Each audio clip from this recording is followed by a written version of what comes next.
Hey there, it's Melanie from Chasing Fi, and I have a quick update on our rental property search. That cute little home we looked at is a no-go. By the time we got around to bidding, the bids were already $30,000 over the asking price. And even though it's a nice home, we don't want to overpay. There seems to be like a method to the madness in this area where we want to buy. The asking price was really low. It was only $209,000. So I think that what's going on, and my brother-in-law, he said that this is kind of how it goes in that area. They price the houses low, but then they end up at the end, maybe the final sale or the bid that's accepted is it could be like, 50, 60, $90,000 more than what they're asking. So I think that the low prices are there to create like some type of to get people to look, basically. I've noticed that the houses in this same area, some of them are even on the same block that are over $250,000, they linger. And I'm guessing that if they're at that price point, people they don't get the attention because it doesn't look like a great deal. It's not a bad deal for the area, but it's not a great deal.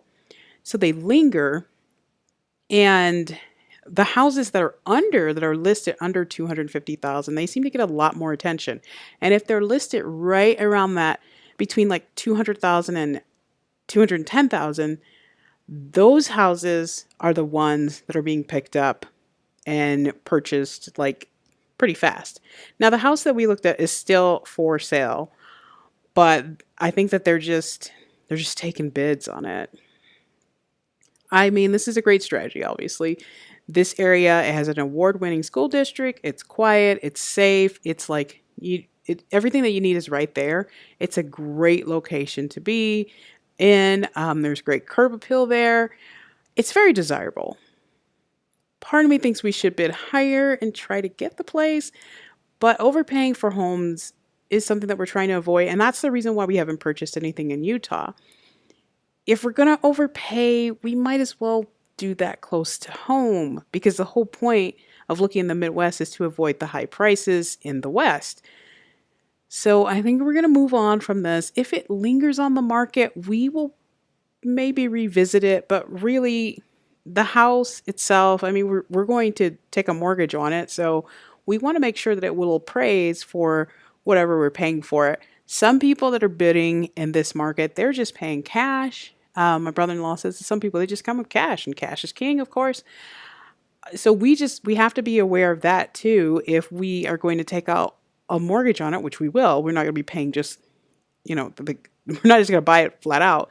We need to make sure that it appraises for the amount that we're trying to get the loan for.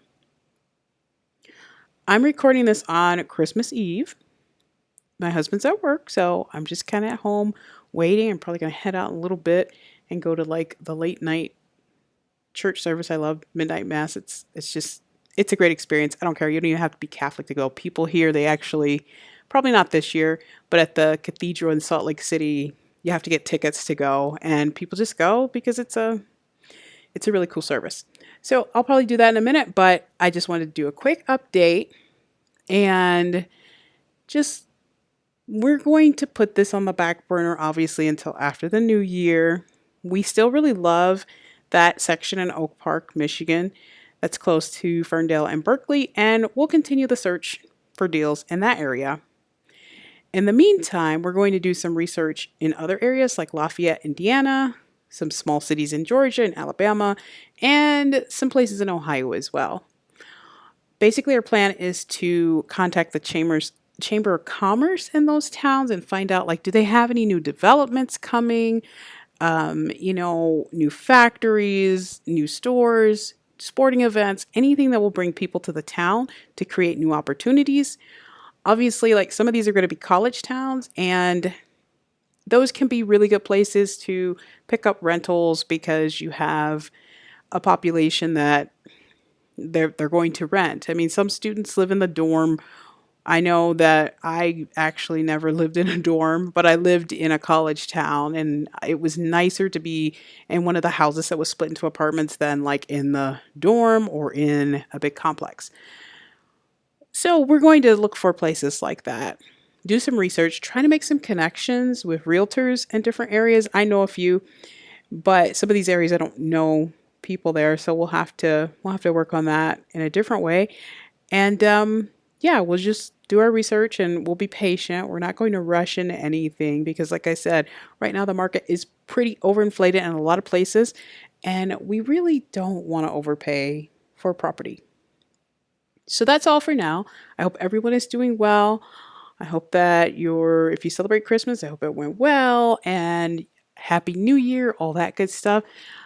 I will see you on the next one. Remember to like and subscribe and have a good night.